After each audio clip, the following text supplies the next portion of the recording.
What's up, YouTube?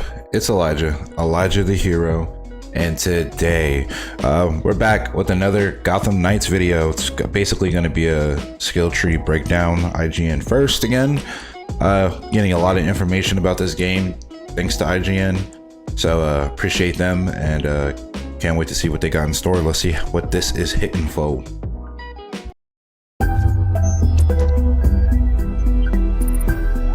Gotham Knights has an unexpected philosophy at its heart. While it might be a game about 4 superheroes trying to fill the void left by a murdered Batman, the developers don't want you to feel like you're creating 4 successors. They want you to find a favourite and turn them into a single, new Dark Knight. We always understood that there had to be a sense by the end of the story and by the end of your kind of investment in the hero that you have in some way transcended the obvious potential of this character in order to become a symbol. This is someone who I believe can fill the vacuum Batman has left behind. So that's such an essential aspect of the fantasy that we felt like there needed to be a moment where that was reflected in the ability tree, where it was reflected in the kind of RPG foundations of the game. With that overall philosophy in mind, a game mechanic that has you constantly changing and experimenting with new techniques feels apt. Gotham Knights offers a lot of options in that regard, from new superhero suits to ability-changing gear, but it doesn't make that idea clearer than in its skill trees.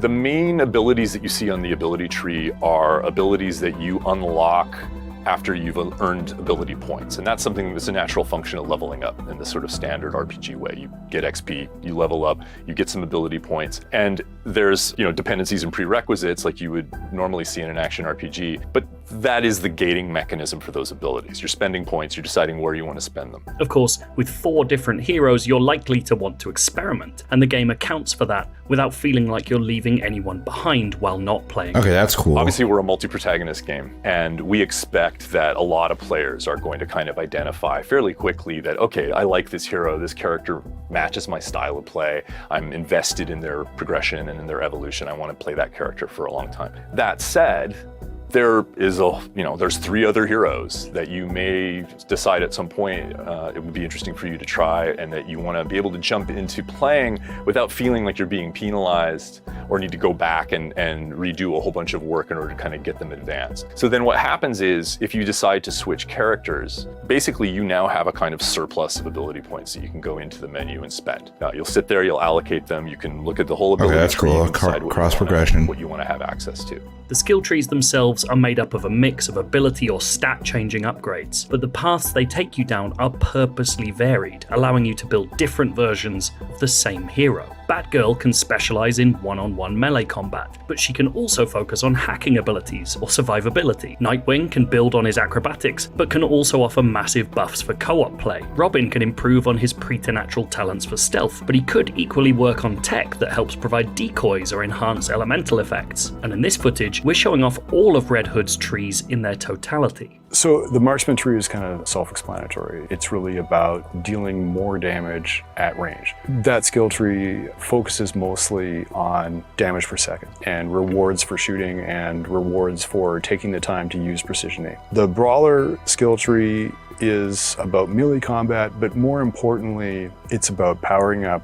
the fact that Red Hood is our largest character, and he's got the best grab and throw mechanics in Gotham Knights. That's a really, sort of brutal hand-to-hand focused skill tree. So if you're into that style of play, it's a great place to invest early to get the most out of Red Hood. The Vengeance tree is essentially reflecting Red Hood's rage in different ways. He can be an intimidating character. It's sort of about leveraging parts of his personality and embodying them as abilities that allows him to be more frightening and to deal more damage against certain types of enemies that he is truly angry inside about. Now, you may have noticed that there's a 4th tree on that list, Knighthood. Perhaps the most interesting of all the ability options, Knighthood is available for every character and represents a moment of self-actualization where your hero has worked out how they can become their own Dark Knight, rather than just a new Batman. Knighthood will begin to unlock after a specific point in the story, but every character will have to complete a set of unique challenges to begin earning the abilities inside. Unlocking cool. the knighthood tree gives you a couple of things. It unlocks the heroic traversal for that hero. So if you're Batgirl, suddenly you can glide. It unlocks your ultimate ability. For Batgirl, that's the drone. And it unlocks the knighthood ability tree, where you can start to add additional, very powerful mechanics to your hero that are otherwise not available to you until that point in the story. Once you've unlocked knighthood for one character, you don't need to go and do the story beat again for the other heroes in order to gain access to that progression, but you'll need to go out and do the challenges for that hero that are associated with these additional abilities. That makes sense. Knighthood is a truly interesting combination of narrative and mechanic, a way of using traditional RPG ideas to help tell the story of Gotham Knights' budding heroes. So literally, there is a moment where it's possible for you to kind of have this epiphany with your character, right? It can be the moment that Robin suddenly, he's like staring at the Batman shrine in the Belfry, and he's like looking at the gauntlet, thinking about the technology and how Batman used it, because he's like the most recent member of that team, and Robin's thinking to himself, wait a minute, Batman wasn't just what was in the Batcave or just what he had on his person. It was also his relationship and his connection to the bigger universe of these superheroes, right? The Justice League satellite. So that's kind of the moment where he goes, wait, I can tap into that. I can absolutely tap into that. And if I use it this way, it's going to open up a set of abilities and some ways of fighting crime. And so that first moment is what opens up his heroic traversal. It's where he goes, I can do short-range teleportation. So, these are the kinds of sort of thematic links that we've tried to create with the Knighthood branch.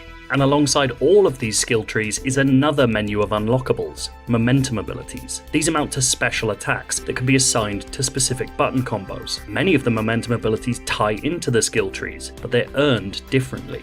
In the case of the momentum abilities, you're getting those by engaging in challenges in the world. When you look at the momentum ability breakdown, that's cool. In order to unlock that, I need to do the following 4 or 5 things. The most amount of synergy between abilities in different trees actually happens between the momentum abilities tab and the rest of the trees. For example, Batgirl's beatdown is a momentum ability, but can be powered up by other abilities in her tree that allow her to do it more effectively and with piercing damage, which the ability doesn't usually have at the start. The developers' goals with all of That's these cool. trees isn't just to tack on RPG mechanics to an action game, but to provide a legitimate sense that your heroes are growing, learning, and changing throughout the course of Gotham Knights' story. As a player, you're being asked to help create your own versions of those heroes, and the team doesn't want you to simply be able to fill out an entire skill tree on your first playthrough, encouraging you instead to pick and choose carefully. If you're playing through Gotham Knights in a regular way, so I'm going after all of the main story arcs and I'm fighting the villain arcs, I will have unlocked most but not all of the skill tree. So your choices are always going to matter at least as far as what it takes for you to beat the story. I think players will and probably should mix and match to get the best out of the abilities in Gotham Knights. We know that players will choose ability clusters as we've arranged them in the trees because they are excited about an individual ability, but there is a lot of synergy between trees, and also you kind of have to experiment to find out what you really like. So I do expect that players will mix and match quite a lot. If you want to know more about Gotham Knights, we have got tons for you in this month's IGN First campaign, including the first 16 minutes of gameplay and how Gotham was built as a brand new city with 400 years of history. That was cool. Yeah, not a lot to say on that video. It was pretty cool. Just really talked about, the skill tree. I like how they said that the skill tree will, progress them throughout the story. It will make sense for like their abilities towards the end of the game, and then like the knighthood thing, having like those epiphanies of what they can do, or how Batman utilized his tech, and then they utilize it in their own unique way.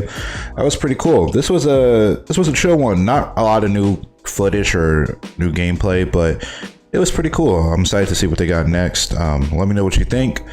Gotham Knights is shaping to be a pretty good game in my opinion. I think they need to stop the Avengers talk with this game because it doesn't seem like Avengers at all. Seems like a lot of love and support is going into this game. So yeah, let me know what you guys think. I've been Elijah the Hero.